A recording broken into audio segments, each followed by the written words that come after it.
welcome to the Popcorn Junkies. This is a movie review. If you are a movie fan, if you're a film buff, if you're a geek, if you like your superhero movies but you also like your Tarantinos, if you like your cult and you like your streaming, this is the place for you. We review stuff, we talk about the latest news, we go through award seasons and award ceremonies. We love to chew the cud when it comes to anything moving image, movies, films, streaming, whatever, you name it, we love it. So subscribe and you'll be notified whenever we do a trailer reaction or a movie review or a streaming series review. We've got all sorts coming up. Anyway, so this is a review of The Boogeyman, which is a new horror film by Rob Savage, directed by Rob Savage. Rob Savage is the director of, I believe he's British, the director of Host, which was a sort of lockdown, Zoom-orientated tech horror in which a bunch of people all on a sort of Zoom call do a seance and things go wrong within the sort of squares of the Zoom call. Very good, very stressful, very atmospheric and very scary. He also did Dashcam, a little bit more confused in its sort of concept and its conceit, but equally as effective in terms of just being batshit fucking scary. So Rob Savage makes scary shit, but a lot of his scary shit is pivoted around tech and sort of not the horror of tech, but using tech and multi-screens as a means by which to kind of present incoming horror and build tension, which I think is quite clever. This is a real departure for him. This isn't about tech. This is called The Boogeyman. It's based on a short story by Stephen King. I've said it before, but I'll say it again. What would Hollywood do without Stephen King? And yet, there is a distinct sensation with this that I think it's about 12 pages long, the story, turning into a 90-minute film. You can kind of see the connection. Could we be reaching peak Stephen King usage? Could we be trawler dredging slightly the bottom of the Stephen King bread bin? I've kind of mashed up some metaphors and analogies there, but anyway. So it's called The Boogeyman. The Boogeyman. What is a boogeyman? Well, there's a bogeyman. We used to talk of the bogeyman when I was young. There was Fungus the Bogeyman, but then the boogeyman, I think it's a very American thing, isn't it? It's the sort of creature or the person or the thing that hides under the bed or hides in the wardrobe. You know, it's very childhood-like. It's very childlike. Well, this film sets out to do something a little bit different. This is a horror film we saw on a Saturday night. I love seeing. It's a great night. It had Saturday and Friday nights. Great nights to go and see horror films. You're out, there's lots of people in there wanting to have a good time, wanting to be scared, and the horror film is going through something of a renaissance at the moment, certainly with films like Barbarian, Evil Dead Rise, lots of kind of relatively low budget. I think a lot of the studios are discovering and realising that for relative to the money they can make on the film at the box office, the budgets are that much smaller than superhero fodder and, you know, all this high-tech wizardry that you get with all these kind of blockbusters. So they're a good return on investment. But for me, the benchmark of a good horror, sort of low-budget horror movie or a B-movie horror movie that sort of elevates itself slightly above that is Barbarian, the recent film Barbarian. And so it was with that in my mind that I came to this. I was disappointed with Evil Dead Rise a couple of weeks ago. The review is on the channel. I don't know, it just lacked something for me. It lacked something. It wasn't particularly scary, but that's not even necessarily what you're going to Evil Dead Rise for. You're going to Evil Dead Rise for the kind of camp, grisly, comedic sort of gruesomeness. So what is this about? This is about a family, as so many good horror films are. It's about a father and his two daughters. The father played by Chris Messina and his two daughters played by Sophie Thatcher and Vivien Lyra Blair. The eldest of the two daughters, Sadie, is pretty much Sadie's film in a sense. It kind of sits in with her point of view. And whilst we have a little prelude or a prologue at the beginning of the film, which demonstrates a grisly moment of horror and yuckiness around a baby in a crib and a sort of thing in the corner in the cupboard. So we're sort of, you know, it's imprinted on us quite quickly that this is a sort of, you know, wardrobe baby family scenario.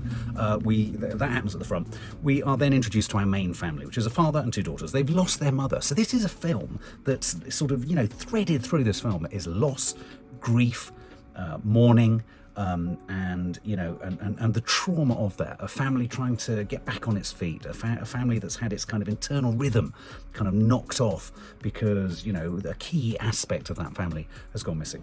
The father, as I say, is a therapist and he works hard and he kind of doesn't want to talk too much about the trauma and sadness of them losing his wife and their mother.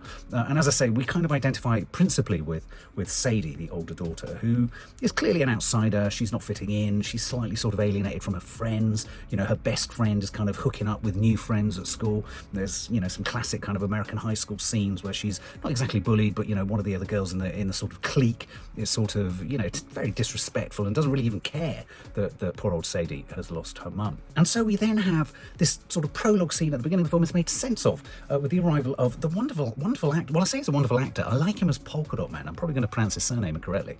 David Dastmalchian. Wonderful face. I mean, my God, he's got a face made for horror. I mean, he could play a sort of Phantom of the Opera or Boris Karloff, type thing.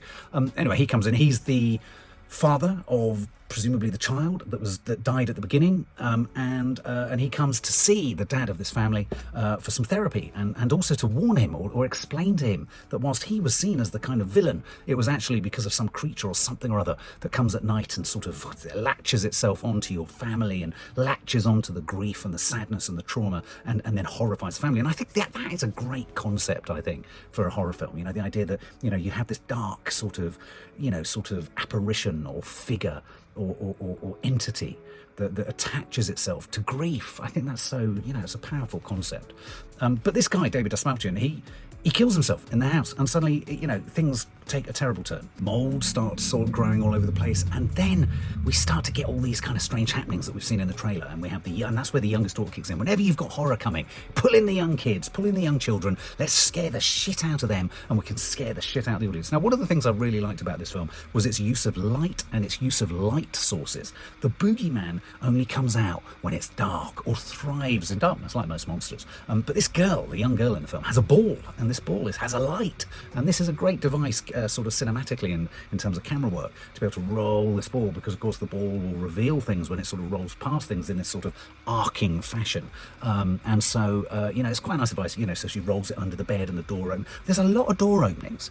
I mean, for saying horror's got become quite sophisticated. Things are quite complex. But it's amazing how much horror film still depends on a door opening ajar or going downstairs into a basement. And this film really leans on the door peeling open. I mean, the concept is a simple one, really. It's not entirely different to the one from Monsters, Inc., the Pixar movie. The idea of, what's behind the door, what's in the cupboard, what's under the bed, all that classic, sort of, it's a classic conventional horror locations, tropes, potential sources of horror, the boogeyman. So it's quite conventional. I mean, and I have to confess, I think one of the things I was beginning to feel whilst we started with quite a neat premise, I think, around loss, around the idea that this kind of, this as I say, entity sort of attaches itself to a family grieving, and so it sort of sustains itself and it feeds itself quite literally. There are scenes where you sort of see dark stuff coming out of people and into it, sustains itself on sadness and misery and loss. I think that's really rich. But in a weird way, this film, as it went along, slowly began to sort of lose confidence, or perhaps it lost any real capacity to keep being inventive with the original themes. And I think the themes of the film were really strong. What I'm saying is it kind of started to kind of lean much more towards kind of, conventional sort of jump scares and basements and doors and things down corridors and things coming towards you and things hovering above you and all that kind of stuff. One thing I would say is highly effective jump scare film. If you want to go out and you want to shriek a lot and you want to end up seeing more popcorn on the floor than in your tummy, then this is the film to go and see. If you want to take someone with you who's of a slightly nervous disposition and you like to make them almost fart and shit their pants, this is the film for you, because you can make them jump even when there's nothing to jump at. It's very jump scary. It's very scary. So it's a great film to watch with your mates. That's kind of what I'm saying. But I think what there was at the beginning, in the first sort of half hour, 40 minutes of this film, there were the makings and there were the ingredients of a kind of much more, not when I say complex, but a little bit more layered sort of film, which then started to turn towards more obvious kind of narrative beats and things like that. That said, there are some absolute sort of, for me, standout moments. I think one particular standout moment is a tooth being taken out on a string. I mean, that in and of itself is something that my nan did. Nanny Thelma, she attached a string literally to a door, slammed the door shut. It was curious, wasn't it? You sort of think, well, why not just pull it? Why does it have to have this sort of added drama of a door? Anyway, well, a tooth comes out, and there's a really wonderful moment further down. Sorry, that's my printer just sort of having a bowel movement. There's a wonderful moment later in the film where a scene happens that she gets a bit stoned. She gets these friends come around. She tries to strike out and strike up friendships, try to not be so isolated with these horrible friends. Why are teenagers so fucking... Most teenagers in horror films deserve to die. It's a fact. They're just so obnoxious. Anyway, but there's a wonderful scene where she gets quite stoned or high on something, and the tiny little tooth on the end of a string makes a reappearance through in the most disgusting sort of ways. And that was quite neat. And even at the beginning, there was a moment where the tooth on a string was dragged away by the entity, and it kind of went round a crack in the door. So, there are some neat moments like that. I really like that. Another neat moment, which actually didn't deliver on too many scares, but was quite, again, stylized, clever, reminded me of his other films, was when she was with the child psychologist or the therapist, and she said, we're going to try and get you used to sitting in the dark. And so she plonks a sort of cube in the middle of the room with a red light on it, and the light is going to go off very briefly, and then over a period of time it's going to go off for longer periods of time, just to get you used to being in the dark. And I thought, that's real, that's believable, that's realistic. But you don't, and as you're sitting there watching this girl looking around the room, you're thinking, what the hell is she going to see? So there's some quite neat use and foregrounding of, like lighting devices and things like that. It didn't get too paranormal, but then we did see the monster, we did see the entity, we did get a sense of the entity. It was drawn by one of the characters at one point, and then we see a drawing. Why it's curious in horror films, why do we always draw the entity? Because once you draw the entity, it gives a huge clue as to how it's going to be. And I have to confess, why does everything have to have legs like that and a head? Why do things always have to be in a scuttly mode? Why can't we have?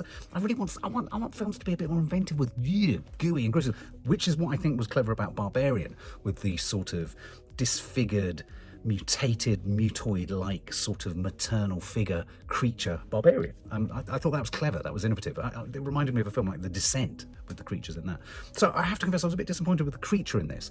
Again, the jump scares come thick and fast. There's a particular scene where our main teenage daughter, who, as I say, it's kind of her film, she goes to the house of the David Dastmalchian's character's family, and his wife who survived him, obviously is there, trying to hunt down the boogeyman.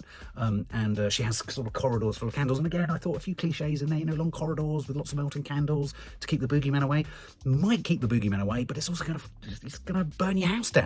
But there was a great moment where there was a bit of a reverse kind of psychology where she, our teenager went to her, we thought they were working together to fight the boogeyman, and then suddenly our main character is being used as bait, which is absolutely fantastic. There was a nice moment towards the end, or there was a deeply disturbing moment where we kind of looked into the gizzard. We looked into the face, the jaws, the gizzard, I like that word, the gizzard of the boogeyman. And you could see another little face in there. It made me want to go back and see the film just as, what's the little face? It was like a little kind of, it was like a in darkness, but then there was a little kind of face in there. I think that's eerie, when you have sort of I think that works really well, that contrast. And so there was something quite unsettling in it. And then it just made me think at the end, I thought, actually, could we even see a horror film now that has a bit more fun around the creation of the monster? So in the end, I was asking questions about, who is the boogeyman? Why does he follow people? What's driven him? What's his origin story? Why does he feed off loss? What is it that he gets from it? How does this sustain him? And what's his ultimate mission? And does he have a tragic backstory? So I start to get concerned and interested about the boogeyman. And all of this kind of leads to a sort of pretty conventional denouement, rescuing the dad. Everyone gets sort of gobbled up. They shoot it up. It's kind of, down in the basement, all that kind of stuff. And at that point, it just became quite, I thought, standard. I think it started really, not really in a complex fashion, but I thought it had lots going for it in terms of it doing something different. And then by the end, it didn't do anything different, which if you've gone to be scared is fine. That's fine. That's all you'll want from it. But I just felt there were a few, given his other films, Host and Dashcam, I was fully expecting him to sort of really sort of, surprise us and take us off on a sort of, real kind of random kind of route, or a surprising route to a sort of meta level of something or other. And actually it was surprisingly conventional, this film. If I was to score it, I would probably give it about 55. 55. It's okay. It's fun. And I'd certainly say go and see it to be scared. But you're not going to get much more than just the scares, if I'm honest.